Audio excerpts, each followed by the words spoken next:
नमस्कार, मी सुवर्णा धानोरकर. हितगुजमध्ये आपल्या सगळ्यांचं स्वागत. स्नायू आणि सांध्यांसाठी कपिंग थेरपी या विषयावर आज आपण चर्चा करणार आहोत आणि या विषयावर मार्गदर्शन करणार आहेत यातले तज्ज्ञ रमाकांत देवरुखकर. रमाकांत सर गेली 33 वर्ष या क्षेत्रात कार्यरत आहेत. त्यांची थोडक्यात आपण ओळख करून घेऊयात, त्यानंतर चर्चेला सुरुवात करूयात. चिकित्सा वेलनेस मॅनेजमेंटचे ते संस्थापक आणि कार्यकारी संचालक आहेत, तसंच बाह्योपचार तज्ज्ञ म्हणून ते प्रसिद्ध आहेत. विविध देशांमधल्या मास्टर्सकडून त्यांनी वेगवेगळ्या थेरपीचं ज्ञान आत्मसात करून घेतलेलं आहे. महाराष्ट्र राज्य व्होकेशनल एक्झामिनेशन बोर्डाच्या पॅरामेडिकल कमिटीचे ते सदस्य आहेत. बीजिंगमध्ये जाऊन रमाकांत सरांनी या विषयावर प्रशिक्षण सुद्धा घेतलेलं आहे. आंतरराष्ट्रीय परिषदांमध्ये जाऊन त्यांनी बाह्योपचाराचा प्रचार आणि प्रसार केलाय. त्यांच्या कार्याची दखल घेत त्यांना गौरवण्यात आलंय. पॅरालिसिस, विविध प्रकारचे स्पॉन्डिलायसिस, फ्रोझन शोल्डर्स, सगळ्या प्रकारचे जॉईंट पेन या सगळ्यांवरच बाह्योपचार यशस्वीपणे काम करतं. चला तर आपण आजचा आपला जो विषय आहे स्नायू आणि सांधेदुखीवर कपिंग थेरपी त्यावर चर्चा करूयात. तुम्हाला सुद्धा या विषयासंदर्भातले काही प्रश्न असतील किंवा शंका असतील तर आम्हाला कॉल करू शकता आणि त्यासाठी आमचा टोल फ्री क्रमांक आहे 1800-22-1010. सरांचं स्वागत करून लगेच चर्चेला सुरुवात करूयात. सर, खूप खूप स्वागत आपलं झी 24 तासमध्ये. नमस्कार. सगळ्यात आधी आम्हाला सांगा की ही कपिंग थेरपी म्हणजे नेमकं काय असतं? बरोबर. आता कसं आहे की कपिंग थेरपी ही खूप सर्वमान्य झालेली आहे ऑलिम्पिकमुळे.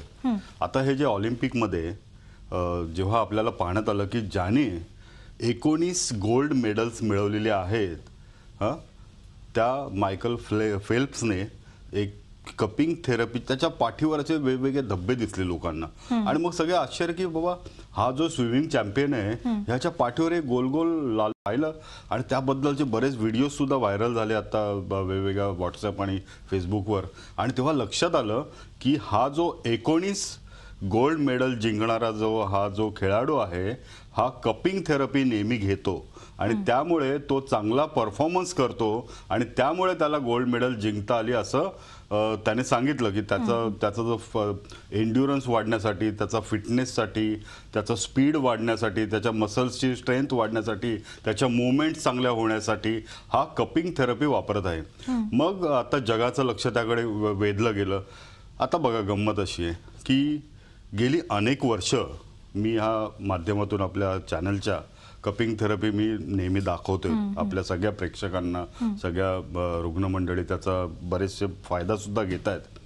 पण त्याकडे इतकं लक्ष आतापर्यंत वेधलं गेलेलं नव्हतं. पण आपण म्हणतो ना की आता बाहेर न आलं की लगेच आपल्याकडे त्याकडे लक्ष वेधलं जातं. पण आपण इतकी वर्ष जेव्हा मी म्हणजे इव्हन आम्ही चायनामध्ये जायच्या आधी 2003 मध्ये मी जेव्हा चायनाला गेलो त्याच्या आधीपासून आपण कपिंग थेरपी इथे इंडियामध्ये वापरतोय आणि त्याचे खूप चांगल्या प्रकारचे रिझल्ट्स आपल्यात. त्यानंतर आम्ही चीनमध्ये गेल्यानंतर कपिंगचे वेगवेगळ्या पद्धतीचे आम्ही फायदे बघितले, वेगवेगळ्या पद्धती पाहिल्या. त्या पद्धती आम्ही भारतामध्ये वेगवेगळ्या रुग्णांवर वापरतो आणि त्याचे खूप चांगले रिझल्ट्स आपल्याला येतात. पण ही गोष्ट खूप चांगली झाली की ऑलिम्पिक आता सुरू आहे आणि त्यामध्ये अनेक खेळाडू कपिंग थेरपी वापरतात आणि त्याचा फायदा आपल्याला होतोय आणि त्याने वेगवेगळे स्नायूंचे आजार किंवा स्नायूंची दुखणी, सांध्यांची दुखणी ही बरी होऊ शकतात. ह्या संबंधी आता आपल्याला माहिती झालेली आहे आणि ही चांगली गोष्ट आहे असं मी समजतो. पण मग ही कपिंग थेरपी केली कशी जाते नेमकी? बरं, मी आता तुम्हाला इथे काही दाखवतोय की कपिंग म्हणजे काय. तर कपिंगमध्ये एक 3 प्रकार असतात. इथे आपण पीपीटी पाहूया की याच्यामध्ये एक ड्राय कपिंग असतं, दुसरा प्रकार आहे वेट कपिंग आणि तिसरा प्रकार आहे त्याला ऑइल कपिंग असं म्हणतात. ड्राय कपिंगमध्ये फक्त कप्स ठेवले जातात पाठीवर किंवा कुठल्याही भागावर शरीराच्या. वेट कपिंगमध्ये तिथून ब्लड काढण्यात येतं आणि ऑइल कपिंगमध्ये तो कप फिरवण्यात येतो. आता हे मी तुम्हाला दाखवतो इथे ड्राय कपिंग कसं केलं जातं. अशा पद्धतीचं इन्स्ट्रुमेंट आहे इथे बघा. तुम्हाला इथे मी स्वतः आणलेलं सुद्धा आहे ते इन्स्ट्रुमेंट. हे अशा पद्धतीने ही त्याची एक गन असते आणि ह्या गनद्वारे ह्यामध्ये आपल्याला निगेटिव्ह प्रेशर असं घेण्यात येतं. आता हे मी जेव्हा हे असं अप्लाय करतोय आणि त्यानंतर मी हे काढल्यानंतर तुम्हाला इथे दिसेल या कप पडत नाही आहे, इथे स्नायू खेचला गेलाय ह्यामध्ये. अशा पद्धतीने आपल्याला वेगवेगळ्या भागांवर हे कपिंग करण्यात येतं. आता आपण पुढे पाहूया. आता हा कप रिलीज करण्यात आलाय. इथे आपल्याला दिसतंय ड्राय कपिंग किंवा वेगवेगळ्या पद्धतीने कपिंग. इथे ड्राय कपिंग, फायर कपिंग म्हणजे आता इन्स्ट्रुमेंट्स खूप आले. पण पूर्वीच्या वेळी काय करायचे की काचेचा जो बाउल असायचा आणि त्यामध्ये अल्कोहोलचा स्वॅब टाकून तिथे व्हॅक्यूम तयार केलं जायचं. अशा पद्धतीने इथे दिसतंय की मुव्हिंग कपिंग. इथे आपल्याला दिसतंय की वेट कपिंग म्हणजे जे ज्या भागातनं ब्लड काढलं जातं त्याला आपण वेट कपिंग असं म्हणतो. त्यानंतर इथे आपल्याला दिसेल की हा बघा इथे जसं मी दाखवलं इथे व्हॅक्यूम हा बाण चाललाय वर अशा पद्धतीने इथे व्हॅक्यूम तयार केला जातो. कशा पद्धतीने हा कप पाठीवर लावला आणि त्यानंतर हा काही पर्टिक्युलर वेळानंतर हा जो व्हॅक्यूम आहे तो रिलीज केला जातो. जसं मी तुम्हाला आता प्रॅक्टिकली या कप्सवर दाखवलं. अशा पद्धतीने बघा इथे दिसतंय तुम्हाला हे गनद्वारे कशी एअर खेचली जाते आणि अशी स्किन त्या कपमध्ये खेचली जाते. ठीक आहे. आता इथे बघूया आपण आणि इथे मग तो कप आपण खेचल्यानंतर त्याचा एक टाइम सेट केला जातो किती वेळाने आपण तो कप रिलीज करायचा. कप सक्शन करून त्यापुरतं तात्पुरत्या वेळेप्रमाणे म्हणजे ठराविक वेळ आम्ही प्रत्येक पेशंटप्रमाणे ठरवतो आणि त्यावेळी तिथे ब्लड सक केलं म्हणजे ब्लड थांबवलं जातं थोडा वेळ आणि मग रिलीज केलं जातं. इथे दिसतं की माइल्ड अशा प्रकारचे तिकडे चट्टे येतात आणि त्यानंतर त्याने आपल्याला डायग्नोसिस सुद्धा करू शकतो. म्हणजे वेगवेगळ्या प्रकारचे जे चट्टे असतात ते चट्टे जेव्हा उठतात जेव्हा हे केल्यानंतर त्याने आपल्याला डायग्नोसिस करता येतं. आता इथे आपण बघूया की कपिंग कसं केलं जातं. अशा पद्धतीने इथे दिसतंय की अल्कोहोल स्वॅब पूर्वीच्या वेळी केला जायचा आणि आता ही गन मी तुम्हाला दाखवली आणि ज्याने हे कपिंग असं सक्शन केलं जातं. या व्हिडिओमध्ये दिसतंय इथे पाठीवर अशा पद्धतीने कप्स लावले जातात आणि अशा पद्धतीने सक्शन केलं जातं आणि पंपिंग केलं जातं आणि पर्टिक्युलर वेळ त्यामध्ये पाहिली जाते. आणि त्यामध्ये ब्लड सर्क्युलेशन शरीरामधलं जे असतं किंवा शरीरातलं जे आपण म्हणू की डेब्रीज किंवा टॉक्सिन्स हे जमा केले जातात आणि ते रिलीज केले जातात. अशा पद्धतीने ह्या ज्या रिॲक्शन्स आपल्याला दिसतात हे वेगवेगळ्या पद्धतीने जेव्हा आम्ही हे कपिंग वेगवेगळ्या भागामध्ये करतो वेगवेगळ्या विकारग्रस्त विकारांसाठी आजारांसाठी त्यावेळी स्किनवर वेगवेगळ्या रिॲक्शन्स येतात. आता ह्यामध्ये बेनिफिट्स असं आहे की आपल्याला डायग्नोसिस सुद्धा करता येतं म्हणजे निदान करता येतं आणि तसंच आपल्याला उपचार सुद्धा करतात. एकाच थेरपीमध्ये निदान आणि उपचाराची सोय आहे. आता यामध्ये आपण जेव्हा पाहतो की जेव्हा कप केल्यानंतर आपण कप जेव्हा रिलीज करतो तेव्हा जो अशा प्रकारचा जर चट्टा आला तर आपण समजायचं की त्याचं रक्त ब्लड सर्क्युलेशन खूप चांगलं आहे म्हणजे शरीरातील रक्त प्रवाह अतिशय चांगल्या पद्धतीने सुरळीत सुरू आहे. स्टॅग्नेशन असेल तर अशा पद्धतीचं म्हणजे रक्तप्रवाह नीट नाहीये त्याला आपण स्टॅग्नेट ब्लड म्हणतो ते अशा पद्धतीने दिसेल. सिव्हिअर स्टॅग्नेशन असेल तर हा असा रंग होतो अगदी डार्क कलरचं आपल्याला दिसतं तिथे. याने आपल्याला समजलं जातं की त्या भागामध्ये ब्लड सर्क्युलेशन खूपच वाईट परिस्थितीतलं आहे. आणि कंजेशन असेल खूप टॉक्सिन्स असेल तर अशा पद्धतीने चट्टे दिसतात. कधी कधी त्यावर फोड येतात ब्लिस्टर्स येतात ब्लॅक पॅचेस येतात आणि हा जो शेवटचा जो दिसतोय याच्यामध्ये ब्लड आणि ची डेफिशियन्सी म्हणजे एनर्जी खूप कमी आहे त्या भागामध्ये आणि ब्लड सुद्धा खूप कमी आहे त्या भागामध्ये म्हणजे रक्त कमी आहे आणि प्राणशक्ती सुद्धा कमी आहे हे तिथे ओळखलं जातं. अशा वेगवेगळ्या ह्या डायग्नोस्टिक टूल्स आहेत याप्रमाणे आपल्याला ते ओळखता येतं. वेगवेगळ्या पद्धतीचे कप्स वापरले जायचे. आता हे जे आहे ना कपिंग थेरपी 3500 वर्षापूर्वीचे इजिप्तमध्ये याचा वापर खूप केला जायचा आणि त्यानंतर वेगवेगळ्या देशांमध्ये त्याचा वापर करायला सुरुवात झाली. वेस्टर्न कंट्रीजमध्ये चीनमध्ये त्याचा खूपच जास्त वापर करायला लागला. आता गंमत अशी आहे की चीनी लोकांनी कपिंग थेरपी खूप प्रमोट केलेली आहे आणि खूप वापरलेली आहे. पण आता ह्या ऑलिम्पिकमुळे चीनमध्ये सुद्धा आता त्याचं एक फॅड निघालंय. अरे परत त्याकडे लोकांचं अँशियंट नॉलेज जे होतं ज्या ह्या प्राचीन नॉलेजकडे परत आता ते वळायला लागलेत. कारण चिनी लोक कसं होतं की आपल्याकडे जसं आयुर्वेद आहे तसं चिनी लोक सुद्धा त्यांचं ट्रॅडिशनल चायनीज मेडिसिन खूप वापरतात. पण आता काय झालं की ॲलोपॅथीच्या प्रभावामुळे चीनमध्ये सुद्धा आम्ही पाहिलं की ॲलोपॅथीकडे खूप जास्त वळायला लागले होते लोक. पण ही एक चांगली गोष्ट झाली की ज्याने आता ह्या कपिंग थेरपीमुळे चिनी लोक सुद्धा आता त्यांच्यामध्ये सुद्धा आता याची क्रेज वाढायला लागलेली आपल्याला दिसून येते. तर पूर्वीच्या काळी हे जे कप्स होते ते अशा पद्धतीचे म्हणजे शिंगांपासून प्राण्यांच्या बनवले जायचे. बांबूपासूनचे कप्स असायचे ग्लास कप्स फायबरचे कप्स चिनी मातीचे कप्स आणि हे आता लेटेस्ट जे कप आलेले आहेत मार्केटमध्ये जे अतिशय सोप्या पद्धतीने आपल्याला करता येतात. म्हणजे आता आपल्याला ज्या मॉडर्न पद्धतीने आपल्याला बऱ्याचशा गोष्टी वापरता येतात. आता ह्या कपिंग थेरपीचं जर आपण म्हटलं की याचे फायदे काय आहेत बेनिफिट्स काय आहेत कशा पद्धतीने याचा फायदा होऊ शकतो तर आपल्या शरीरातलं जे लाईफ फोर्स आहे शरीरातलं जे प्राणशक्ती आहे त्याला ते प्रमोट करतं. शरीरात थांबवलेला जो प्राणशक्तीचा स्रोत आहे तो आपल्याला चांगला होतो, इम्युनिटी वाढते, एनर्जी आपली जी होते ती नीट होते, ब्लड फ्लो वाढतो, इन्फ्लेम एरिया आपण जो असतो शरीरातला लिम्फॅटिक सर्क्युलेशन चांगलं होतं शरीरातलं, म्हणजे लिम्फॅटिक ड्रेनेज आपलं इम्प्रूव्ह होतं. त्याच्यानंतर स्टॅग्नेशन निघून जातं, शरीरातलं कुठल्याही पद्धतीचं जे स्टॅग्नेशन असतं ते निघून जातं. आणि जेव्हा इम्युनिटी वाढते तेव्हा कुठल्याही डिसीजसाठी फाईट करायला आपली बॉडी तयार होते. त्यामुळे इम्युनिटी एनहान्सिंग इफेक्ट त्याचे खूप चांगले आहेत. रिलॅक्सेशन आहे, टेन्शन कमी करणं, एनर्जी बूस्ट करणं, अशा पद्धतीचे बेनिफिट्स आपल्याला इथे दिसतात. आता कपिंग थेरपीचं आणि ॲक्युपंक्चरचं इथे काही जो फरक आहे तो इथे दिलेला आहे. ॲक्युपंक्चरमध्ये आपण सुयांचा वापर करतो, इथे आपण कप्सचा वापर करतो आणि वेगवेगळ्या बिंदूंवर आपण कप्स लावू शकतो. बेनिफिट्स आपल्याला तशाच पद्धतीने ॲक्युपंक्चरचे घेता येऊ शकतात. आता इथे स्किनवर आपण इथे फोकस करतोय, इथे आपण स्किनला पेनिट्रेट करतो, आतमध्ये आपण जाऊन प्राणशक्ती सोडवतोय. इथे हे ड्राय किंवा वेट असतं, हे फक्त ड्राय ॲक्युपंक्चर आहे. आणि वेगवेगळ्या कुठल्या आजारांवर जर आपण म्हणत असाल की कपिंग थेरपी जर आपल्याला वापरायची तर अनेक आजारांवर आपल्याला कपिंग थेरपी वापरता येऊ शकते. तुम्ही आता सांगितलं की कपिंग थेरपीमुळे निदान सुद्धा करता येतं आणि उपचार सुद्धा करता येतो, तर असे नेमके कुठले आजार आहेत की ज्याच्यामध्ये आपण कपिंग थेरपीचा वापर करू शकतो? बरोबर, मी आता तुम्हाला हे दाखवतो की अर्थरायटिस म्हणजे मणक्यांचे अर्थरायटिस. एक प्रश्न आलाय आपल्या प्रेक्षकांचा, तो प्रश्न घेऊयात आपण. त्यांचा प्रश्न काय आहे जाणून घेऊयात. नगरहून सुलोचना आहेत आपल्यासोबत. सुलोचना, प्रश्न विचारा तुमचा.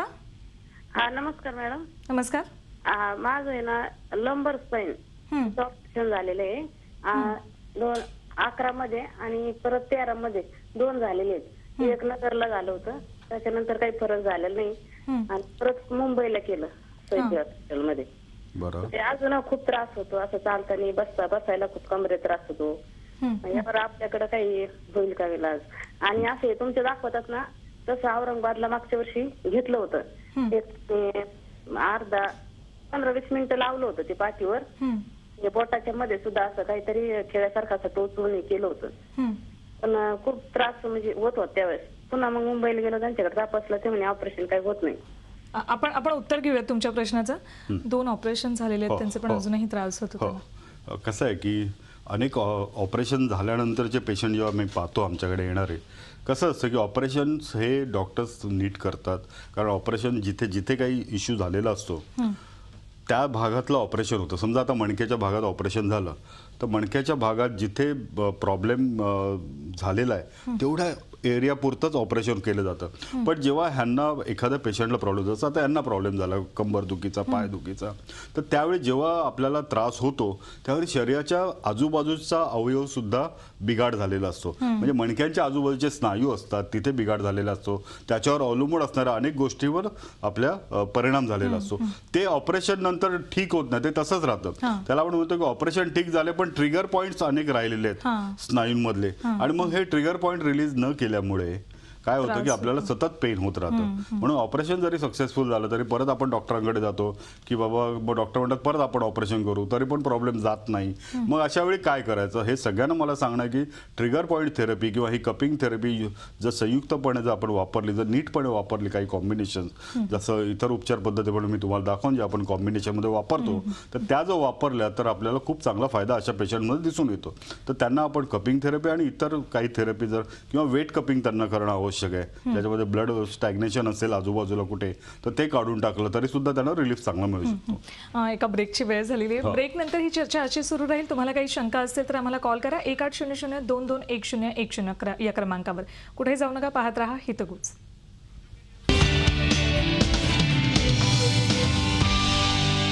ब्रेक नंतर पुन्हा चर्चेला सुरुवात करूयात. सर, ब्रेक पूर्वी तुम्हाला विचारलं होतं की कुठल्या कुठल्या नेमक्या आजारांमध्ये कपिंग थेरपीचा वापर केला जातो मी आता इथे दाखवतो की जसं इथे आहे अर्थरायटिस वेगवेगळ्या पद्धतीचे. जसं इथे मणक्यांचा अर्थरायटिस दाखवलाय, संधिवात म्हणजे अँक्युलोजिंग स्पॉन्डिलायटिस त्याच्यावर होतो. हिप जॉईंटचे जे आजार असतात आपले, एव्हीएन व्हॅस्क्युलर नेक्रोसिस किंवा खुब्याचं जे हाड असतं त्याचं जे आजार असतात त्याच्यावर आपल्याला फायदा होऊ शकतो. गुडघ्याच्या सर्व पद्धतीच्या सर्व प्रकारच्या आजारांवर गुडघ्यांच्या त्याच्यावर कपिंगचा वेगवेगळ्या पद्धतीने फायदा होतो. म्हणजे रुमटॉइड अर्थरायटिस असो, ऑस्टिओ अर्थरायटिस असो, गावठी अर्थरायटिस असो, सुद्धा कपिंग थेरपीचा चांगला फायदा होतो. वेगवेगळ्या पद्धतीचे खांद्यांचे जे आजार असतील. त्यानंतर स्लिप डिस्कसाठी आपल्याला कपिंग थेरपीचा चांगला फायदा होतो. किंवा सायटिकाचा जो आजार आहे त्याच्यासाठी कपिंग थेरपीचा चांगला फायदा होतो. रुमॅटॉइड आर्थरायटिस त्याच्यासाठी कपिंग थेरपीचा म्हणजे आरे किंवा आमवात आपण म्हणतो त्यासाठी त्याचा चांगला फायदा होतो. अँकिलोजिंग स्पॉन्डिलायटिस जसं तुम्हाला मी सांगितलं की हा नॉर्मल स्पाईन आहे आणि मग हे मणके एकमेकांना जसे चिटकत जातात, फ्यूज होत जातात आणि बांबूसारखा स्पाईन होतो, त्याच्यासाठी अतिशय उपयुक्त आहे. सर्वायकल स्पॉन्डिलायटिस, लंबर स्पॉन्डिलायटिस याच्यासाठी म्हणजे मानेच्या आणि कमरेच्या सर्व प्रकारच्या मणक्यांच्या आजारांसाठी. व्हॅस्क्युलर नेक्रोसिस जसं मी तुम्हाला सांगितलं, हिप जॉईंट त्याच्यासाठी चांगला फायदा होतो. पार्किन्सनसाठी आजारासाठी सुद्धा कपिंग थेरपीचा चांगला फायदा झालेला दिसून येतो. वेगवेगळ्या पद्धतीचे रेस्पिरेटरी डिसीज म्हणजे ब्रॉन्कियल अस्थमा याच्यासाठी सुद्धा आपल्याला कपिंग थेरपीचा चांगला फायदा होतो. त्याच्यानंतर डायजेस्टिव्ह डिसऑर्डर्स म्हणजे चयापचय संस्थेचे सगळे आजार याच्यासाठी सुद्धा कपिंग थेरपीचा चांगला फायदा होतो. त्याच्यानंतर तुम्ही पाहिलं असेल की इथे इंडियन एक्सप्रेसमध्ये सुद्धा ही बातमी आलेली होती की कशा पद्धतीने कपिंग चा फायदा होतो. हे सगळं न्यूजपेपरमध्ये सुद्धा आता वेगवेगळ्या पद्धतीने ते प्रमोट केलं जाते. वेगवेगळ्या पद्धतीचे हे ऑलिम्पियन्स आपल्याला इथे दिसत आहेत की कशा पद्धतीने ते कपिंग थेरपीचा वापर करतात आणि कसा सक्सेस मिळवत आहेत या कपिंग थेरपीमुळे हे आपल्याला इथे दिसत आहे. एक प्रेक्षक आहेत आपल्यासोबत, त्यांचा काय प्रश्न आहे जाणून घेऊयात. आपल्यासोबत नागपूरहून शहाजी आहेत. शहाजी, प्रश्न विचारा तुमचा. मान दुखते हो, आपण उत्तर घेऊयात. मानदुखीचा त्रास आहे. ओके. कसं आहे की मानदुखीसाठी आता त्यांचं नक्की मानदुखी कशासाठी आहे ते आपल्याला माहित नाहीये, पण मानदुखीसाठी कपिंग थेरपी सुद्धा अतिशय खूप चांगली आहे. आणि याचबरोबर इतर वेगवेगळ्या पद्धतीचे ज्या उपचार आहेत ते आपण करतो. कपिंग थेरपीमध्ये सुद्धा आपल्याला वेट कपिंग, ड्राय कपिंग आपण करू शकतो आणि ऑइल कपिंग सुद्धा मानदुखीसाठी करू शकतो. तसंच कपिंग बरोबर आपण मॅनिप्युलेशन किंवा कायरोप्रॅक्टिक टेक्निक, ॲक्युपंक्चर, ग्वाशा या उपचार पद्धती जर कॉम्बिनेशनमध्ये वापरल्या तर सुद्धा आपल्याला खूप चांगला फायदा होतो. सर्व प्रकारच्या मानदुखीवर आपल्याला ह्या थेरपीने फायदा होतो. त्यामुळे त्यांचा प्रश्न फक्त मानदुखीसाठी फायदा होतो का, तर हो, नक्कीच फायदा होतो. चिकित्सामध्ये कशा पद्धतीने स्नायू दुखणं असू देत किंवा सांध्यांचं दुखणं असू दे त्यासाठी कपिंग थेरपीचा वापर केला जातो? हो, मी तुम्हाला दाखवतो की एक पेशंट बद्दल तुम्हाला दाखवतो ज्यांना आपण कपिंग थेरपी केली होती आणि त्यांना कशा पद्धतीने त्याचा फायदा झालेला हे मी तुम्हाला इथे व्हिडिओ दाखवतोय. इथे दिसतंय आपल्याला त्यांना चालताना किती त्रास होतोय पहिल्या व्हिडिओमध्ये, आणि दुसऱ्या व्हिडिओमध्ये बघा तुम्ही किती सहजपणे त्या चालू शकतात. तर ह्या उपचार पद्धती ज्या आहेत त्याचा कसा फायदा आपल्या चिकित्सामध्ये केल्यानंतर आपल्या रुग्णांना फायदा होतो. त्या पेशंटना चालता सुद्धा येत नाही, धरावं लागतं साईडला. ह्यांना कपिंग थेरपी बरोबर इतर पण उपचार पद्धती केल्या होत्या, पण कपिंग थेरपीचा सुद्धा त्यांना आपण वेगवेगळ्या सांध्यांवर, स्नायूंवर आपण वापर केला होता. आणि तो पेशंट बघा इथे वाटतच नाही की तीच रुग्ण आहे का, इतक्या सहजपणे त्यांना जीवनातला आनंद परत मिळालेला. ह्या सगळ्या थेरपीचं हे महत्त्व आहे. आणि चिकित्सामध्ये कसं असतं की आम्ही वेगवेगळ्या पद्धती वापरतो. जसं कपिंग थेरपी वापरतो, तसंच आपण मॉक्सिबक्शन नावाची एक थेरपी, शेक देण्याची, ॲक्युपंक्चर नावाची एक थेरपी आहे, आणि वेगवेगळ्या पद्धतीच्या आपल्या आयुर्वेदिक बाह्योपचार आहेत ह्याच्याबरोबर कपिंग थेरपी वापरली जाते कॉम्बिनेशनमध्ये. आणि म्हणजे कपिंग थेरपी कधी वापरायची, म्हणजे असं नाही की कपिंग थेरपी म्हणजे एकच फक्त उपचार पद्धती आहे. तर कपिंग थेरपी एक सपोर्ट साठी किंवा कॉम्प्लिमेंटरी उपचार पद्धती आहे. ॲक्युपंक्चर, मॉक्सिबक्शन, तुईना नावाचा मसाज, आयुर्वेदिक ट्रीटमेंट्स, वेगवेगळ्या western shiatsu, कायरोप्रॅक्टिक, osteopathy, Alexander technique, रोल्फिंग, या सर्व ज्या उपचार पद्धती आहेत त्याला एक कॉम्प्लिमेंट करणारी अतिशय ही चांगली उपचार पद्धती आहे. एक छोटासा ब्रेक घेऊयात, ब्रेक नंतर पुन्हा चर्चा करणार आहोत. एक छोटासा ब्रेक इथे घेतोय, कुठेही जाऊ नका, पाहत रहा हितगुज.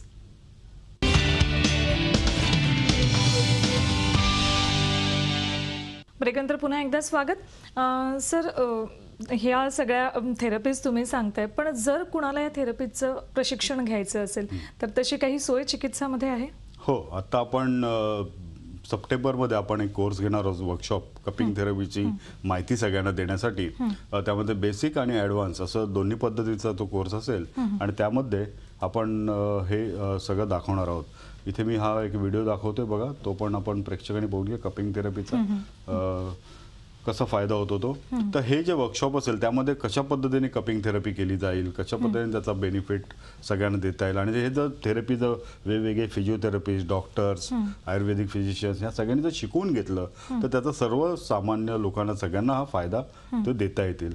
म्हणून ही कपिंग थेरपी आपण सर्वसामान्यांपर्यंत किंवा पोहोचवण्यासाठी हे वर्कशॉप आपण घेणार आहोत. चिकित्सेची केंद्र कुठे कुठे आहेत जर राज्यातल्या रुग्णांना उपचार घ्यायचे असतील तर? बरं, कसं आहे की चिकित्साची जी केंद्र आहेत मुंबईमध्ये आत्ता 4 केंद्र आहेत. मुंबईमध्ये डोंबिवली इथे एक केंद्र आहे ज्याला 33 वर्ष झाली. त्यानंतर दुसरं केंद्र जे आहे आपलं ते दादर शिवाजी पार्क इथे आहे. तिसरं केंद्र आपलं जे आहे ते बोरिवली इथे आहे आणि चौथं केंद्र हे ठाणे इथे आहे. पुण्यामध्ये आपले 3 केंद्र आहेत. पुण्यामध्ये हडपसर इथे एक केंद्र आहे, पुणे कर्वे रोड इथे एक केंद्र आहे आणि पुणे चिंचवड इथे एक केंद्र आहे. नाशिक कॉलेज रोड इथे केंद्र आहे आणि गोवा पणजी इथे केंद्र आहेत. या सर्व ठिकाणी ही कपिंग थेरपीची सर्व्हिस किंवा कपिंग थेरपी अवेलेबल आहे. इतर उपचार पद्धतींबरोबर कपिंग थेरपी सुद्धा आपल्या इथे वापरली जाते. अनेक सांध्यांचे आणि मणक्यांच्या आजारावर त्यावर आपल्या ह्या कपिंग थेरपीद्वारे उपचार केले जातात आणि खूप रुग्ण याचा सतत फायदा घेतात आणि मला असं वाटतं की सर्वांनी या उपचार पद्धतीचा फायदा इथे अवेलेबल आहे तर सगळ्यांनी फायदा घेणं आवश्यक आहे. आज तुम्ही या एका वेगळ्या थेरपीविषयी छान माहिती दिली त्याबद्दल खूप खूप धन्यवाद. धन्यवाद.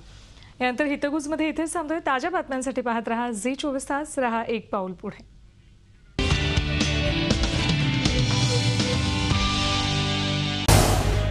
झी 24 तास रहा एक पाऊल पुढे.